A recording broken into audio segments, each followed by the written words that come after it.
Hello दोस्तों, civil education channel पर आपका स्वागत है। आज हम राजस्थान भूगोल के अंदर इम्पोर्टेंट जो टॉपिक है वो देखने वाले हैं, राजस्थान की मिट्टियाँ। राजस्थान की मिट्टियों के अंदर हम मैप के थ्रू फटाफट रिवीजन करेंगे, क्योंकि पहले क्लास से हमने दे चुके हैं और अब ये क्लासें हम सारी देखने वाले हैं। राजस्थान भूगोल के अंदर जो ये टॉपिक है मिट्टियाँ, वहां से 100% 1 क्वेश्चन तो आ ही आएगा। 1 क्वेश्चन 100% यहाँ से आने वाला है, वो आपका 2 नंबर का है।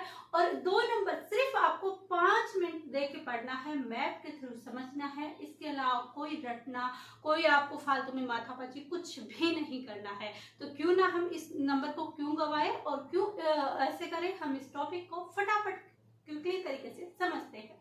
तो देखिए, राजस्थान के अंदर जब हम मिट्टियों का वर्गीकरण करते हैं तो हम रेतीली मिट्टी, दोमट मिट्टी, बलुई मिट्टी ये सब बता देते हैं। लेकिन दिक्कत कहाँ होती है? दिक्कत होती है हमें कि एरिडोसोल्स मिट्टी कहाँ है, एल्फीसोल्स मिट्टी कहाँ है, एंटीसोल्स मिट्टी कहाँ है, इंसेप्टिसोल्स मिट्टी कहाँ पर, इन सभी के अंदर हमें परेशानी होती है। तो इस परेशानी को भी हम हटाएंगे। और जो ये दोनों क्वेश्चन हैं, हम ये नहीं कि ओनली इंसेप्टिसोल एंटीसोल यही पढ़ेंगे, जी बिल्कुल नहीं। जो हमारी जलोढ़, बुली, रेतीली, कछारी, लाल, दोमट ये सारी मिट्टियां हैं, ये भी पढ़ने वाले हैं। और इसके साथ ही एरेंडोसोल और इंसेप्टिसोल ये चीजें भी पढ़ने वाले हैं। तो हमारी समझ में सबसे पहले ये आती है कि लाल दोमट मिट्टी कहाँ है, बलुई मिट्टी कहाँ है। तो क्यों ना हम सबसे पहले उसी का मैप बना के सीखे। जब हमें दोबारा से वो चीजें रिवाइज हो जाएगी, वो समझ में आ जाएगा, उसके तुरंत प्रभाव से हमें एरिडोसोल, इंसेप्टिसोल यही क्लास में याद भी हो जाएगा, आपके माइंड में भी छप जाएगा। तो देखिए, सबसे पहले हम क्या करते हैं, इस राजस्थान की जो मिट्टियां हैं, राजस्थान की जो मिट्टियां हैं राजस्थान की, इन राजस्थान की मिट्टियों के अंदर सबसे पहले तो हम एक मैप बना लेते हैं। छोटा सा हमें डायग्राम बना ले हैं। यहाँ पर कोई हमें विशेष कलाकारी की आवश्यकता नहीं है, क्योंकि हमें तो सिर्फ ऐसे मानचित्र बनाने हैं ताकि रिवाइज भी हो जाए और अच्छे से सारी चीजें क्लियर हो जाए। ये छोटा सा हमने एक राजस्थान का मैप बनाया है और इसके थ्रू ही हम देखेंगे कि कौन कौन सी मिट्टियां हैं जो हमें क्या करना है, याद रखना है। देखिए, डायग्राम पे हमें विशेष ध्यान नहीं देना है, हमें सिर्फ एक ऐसी बनाना है ताकि वो हमारे माइंड में रहे कि इस साइड ये है, पूर्व में ये है, पश्चिम में है, उत्तर में है, दक्षिण में, ये वाली चीजें हमें ध्यान रहनी चाहिए। तो हम सबसे पहले ये देखते हैं कि ये हमारे यहाँ पर ये वाला क्षेत्र है, ये हमारा अरावली का क्षेत्र है। बिल्कुल हमें पता है। हमारे राजस्थान को क्या करता है, 2 भागों में बांटता है और 50 सेंटीमीटर वर्षा रेखा है। और जो मरुस्थल को 2 भागों में बांटती है वो कितनी मीटर है, 25 सेंटीमीटर रेखा वाली है, जो क्या करती है, मरुस्थल को 2 भागों में बांटती है।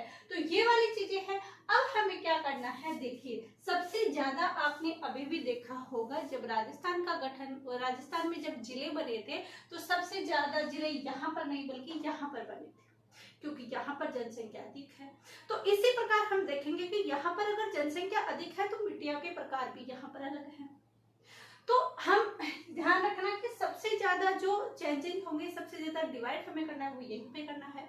यहाँ पर सिर्फ और सिर्फ एक आएगी बालू मिट्टी या रेतीली मिट्टी। रेतीली मिट्टी सिर्फ ये वाली मिट्टी है जो क्या करती है, यहाँ पर स्थित है। किस, यहाँ पर कौन सी मिट्टी स्थित है, रेतीली बालू मिट्टी स्थित है। कहाँ पर, इस पश्चिमी मरुस्थल में। क्वेश्चन आए कि रेतीली मिट्टी कहाँ पर स्थित है, यदि ये आए कि किस दिशा में है तो हमें पश्चिम में बताना है। यदि जिले आए तो इस साइड में जो भी जिले हैं उन सभी जिलों के अंदर क्या है, उन सभी जिलों के अंदर हमारी रेती बलुई मिट्टी है। जैसे यहाँ पे जैसलमेर और बीकानेर, बाड़मेर, जोधपुर ये सारे जिले आ जाते हैं। इसके साथ ही एक चीज हमें ध्यान रखनी है कि यहाँ पर जो घग्गर नदी जाती है, यहाँ पर जो गंगानगर की जो बेल्ट है, इस पर कछारी मिट्टी है। कैसी मिट्टी है, कछारी मिट्टी। कैसी मिट्टी है, कछारी। और ये कछारी जो मिट्टी है, ये कहाँ पर ही स्थित है, ये कछारी मिट्टी, ये गंगानगर में। तो ये सभी क्षेत्र हमने रेतीली मिट्टी के अंदर बांटा था। तो क्या इसके अंदर रेतीली मिट्टी नहीं होगी, जी बिल्कुल होगी, क्योंकि ये मिट्टी हम एक आइडिया लगाकर पढ़ते हैं। ये तो नहीं कि मैंने ये कह दिया कि यहाँ तक काली मिट्टी है, इसके आगे नहीं है, तो काली मिट्टी इसी लाइन के आगे पार नहीं कर सकती, भाई मैं इसको पार नहीं कर सकती आगे, ये बिल्कुल ऐसा नहीं हो सकता, क्योंकि यहाँ पर काली है, यहाँ पर थोड़ी मध्यम काली होगी, फिर आगे जाके चेंज होगी, तो ऐसा कुछ होता है। तो यहाँ पर भी कैसी मिट्टी है? रेतीली कछारी मिट्टी है। कैसी मिट्टी है? रेतीली कछारी मिट्टी है। ये कहाँ पर स्थित है? ओनली पश्चिम बोरोसिल के बारे में ध्यान रखना है। इसके बाद हमें क्या ध्यान रखना है कि यहाँ पर जो ये क्षेत्र आता है, ये वाला क्षेत्र, और ये लूणी बेसिन वाला क्षेत्र आता है, क्योंकि हमने जब भौतिक प्रदेश पढ़े थे तब इसको 4 भागों में हमने बांटा था। वहीं पर ये जो लूणी क्षेत्र है, ये लूणी जो क्षेत्र है, यहाँ पर कैसी, तो लूणी क्षेत्र है, लूणी में कैसी मृदा पाई जाएगी? लवणीय मृदा पाई जाएगी। और यहाँ पर कौन सा क्षेत्र आ जाएगा? यहाँ पर ये जालोर वाला आ जाएगा, ये जो बाड़मेर वाला क्षेत्र आ जाएगा। तो इसके अंदर कौन सी आ जाएगी? तो इसके अंदर जो आ जाएगी जालोर और बाड़मेर क्षेत्र, क्योंकि ये जालोर क्षेत्र इस लवणीय मृदा के अंदर आ जाएगा, और ये बाड़मेर का इस साइड वाला हिस्सा, क्योंकि आधा तो रेतीली में चला जाएगा और आधा किसके अंदर आ जाएगा? इसी लवणीय मृदा के अंदर आ जाएगा। तो ये हमने 2 मृदाएं यहाँ पर कंप्लीट कर ली कि रेतीली कछारी मिट्टी, लूणी मिट्टी, और इस लूणी जो क्षेत्र है वहां पर लवणीय मृदा पाई जाती है। यदि अपने भौतिक प्रदेश आपने अच्छे से पढ़े हैं तो इन चीजों को समझना और भी आसानी होगा। अब आता है हमारा कौन सा? ये अरावली प्रदेश। अब इस अरावली प्रदेश में कौन सी मिट्टी पाई जाती है? तो अरावली प्रदेश है, भूरी रेतीली मिट्टी है।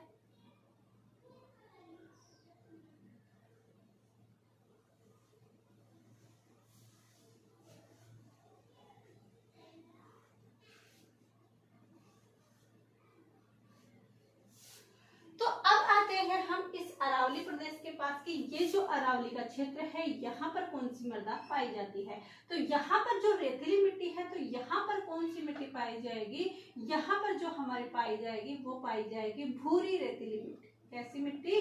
भूरी रेतीली मिट्टी। भूरी रेतीली मिट्टी यहाँ पर पाई जाएगी, लेकिन यहाँ पर जो अलवर वाला भाग है इस पर भी कौन सी पाई जाएगी? रेतीली कछारी मृदा। रेतीली कछारी मृदा। अब हम बात करते हैं नीचे दक्षिण की तरफ, दक्षिण पूर्वी की तरफ। तो यहाँ पर जाते हैं तो यहाँ पर कौन सी मृदा पाई जाती है? तो ये हाड़ौती क्षेत्र है। हाड़ौती क्षेत्र में विशेषतः कपास की खेती भी होती है। काली मिट्टी यहाँ पर पाई जाती है। लेकिन काली मिट्टी कौन कौन से क्षेत्र में पाई जाती है? लाल मिट्टी कौन सी क्षेत्र में पाई जाती है? ये चीजें हमारे देखने के लिए इम्पोर्टेंट है। तो यही चीजें हम देखेंगे कि यहाँ पर काली मिट्टी कहाँ पर पाई जाती है, लाल मिट्टी कहाँ पर पाई जाती है, मध्यम जो काली है वो कहाँ पर पाई जाती है। ये तो देखिए यहाँ पर जो ये वाला क्षेत्र है, ये वाला क्षेत्र कौन सा क्षेत्र है? ये उदयपुर और डूंगरपुर वाला क्षेत्र। कौन सा क्षेत्र है? उदयपुर और डूंगरपुर। और इस उदयपुर और डूंगरपुर के अंदर कौन सी मृदा पाई जाती है? लाल लोमी मृदा। कौन सी पाई जाती है? इस जो क्षेत्र है, ये वाला जो क्षेत्र है, उदयपुर डूंगरपुर वाला जो ये क्षेत्र है, यहाँ पर कौन सी मृदा पाई जाती है? तो यहाँ पर पाई जाती है हमारी लाल लोमी। इसके बाद यदि हम बात करें कोटा बूंदी इस क्षेत्र की तरफ, हाड़ौती की क्षेत्र की तरफ, तो यहाँ पर कौन सी मृदा पाई जाएगी? यहाँ पर काली मिट्टी पाई जाएगी। कैसी मिट्टी पाई जाएगी? काली मिट्टी पाई जाएगी। तो हमने देखा कि ये वाला क्षेत्र है, वहां पर लाल लोमी पाई जाती है और यहाँ पर काली पाई जाती है। तो जब ये दोनों मिट्टियां इधर से, ये कैसी लाल लोमी है, इधर काली है, तो यहाँ पर मिश्रित हो जाएगी। यहाँ पर क्या हो जाएगी? मिश्रित हो जाएगी। और मिश्रित होकर कौन सी मृदा यहाँ पर बनेगी? तो ये कौन सी बनेगी? लाल और काली की मिश्रित मृदा ही यहाँ पर पाई जाती है। तो यहाँ पर कैसी मृदा पाई जाएगी? मिश्रित मृदा पाई जाएगी। बल्कि इतनी हाईली क्वेश्चन आते नहीं है, बल्कि हमें ध्यान रखना है कि ये उदयपुर डूंगरपुर है, या लाल लोमी पाई जाती है, हाड़ौती क्षेत्र में काले पाई जाती है, लेकिन दोनों का जो बीच का क्षेत्र है, बांसवाड़ा वाले क्षेत्र, तो वहां पर मिश्रित मिट्टी पाई जाती है। कैसी मिट्टी पाई जाती है? मिश्रित। और यहाँ पर कछारी, रेतीली कछारी यहाँ काली पाई जाती है। तो इस क्षेत्र में कौन सी पाई जाएगी? तो इसमें पाई जाएगी मध्यम काली, क्योंकि काली तो यहाँ पर है, इस साइड में पाई जाएगी मध्यम काली मिट्टी। तो ऐसे करके हमने मृदाओं का क्या किया है, वर्गीकरण किया है। दोबारा से देखते हैं। देखिए हमने एक छोटा सा राजस्थान का मैप बनाया था। इसके अंदर राजस्थान की मिट्टियों के अंदर रेतीली कछारी मिट्टी हमने गंगानगर वाला क्षेत्र है वहां पर किया। इसके बाद ये रेतीली मिट्टी जहां पर मरुस्थलीय प्रदेश हमने बांटा था और सूक्ष्म प्रदेश यहाँ पर पड़े थे, वहां पर कौन सी रेतीली मृदा पाई गई है। इसके साथ ही हमने देखा कि जब हमने इसके 4 भागों में बांटा था, 4 प्रदेश के अंदर बांटा था, तो इसके अंदर गोंडवाना प्रदेश, लूनी प्रदेश, तो इस लूनी प्रदेश के अंदर कौन सी लूनी में लवणीय मृदा पाई जाएगी। और उसके बाद क्या देखा, भूरी रेतीली मिट्टी, यहाँ पर जो ये बनास नदी का क्षेत्र है, इसके अंदर सिक्कर, चूरू, झुंझुनू, ये सिक्कर है, सिकाट वाली क्षेत्र यहाँ पर आ जाएगा, अलवर आ जाएगा। ये यहाँ पर कौन सी पाई जाएगी, भूरी रेतीली मिट्टी पाई जाएगी। इसके आगे हमने देखा कि यहाँ पर जो ये अलवर वाला क्षेत्र है, जैसे गंगानगर के एक बेल्ट के अंदर पाया जाएगा, ऐसे ही अलवर का एक बेल्ट है, वो रेतीली कछरी मृदा पाई जाएगी। फिर हमने यहाँ 2 पार्टों में डिवाइड किया कि ये उदयपुर और डूंगरपुर वाला क्षेत्र है, यहाँ लाल लोमी पाई जाती है, और ये वाला क्षेत्र है, ये काली मिट्टी पाई जाती है। इन दोनों में मिश्रित मृदा और इन दोनों के मध्य काली।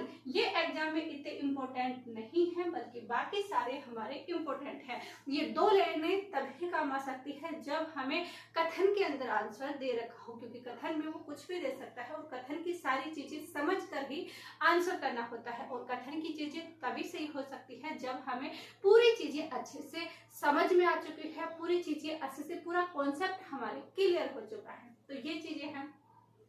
अब हम बात करते हैं इंसेप्टिसोल पे, एरिडोसोल पे, एंटीसोल पे, इन सब चीजों पे बात करते हैं। तो ये भी 5 प्रकार की मृदाएं इन्होंने बांटी है।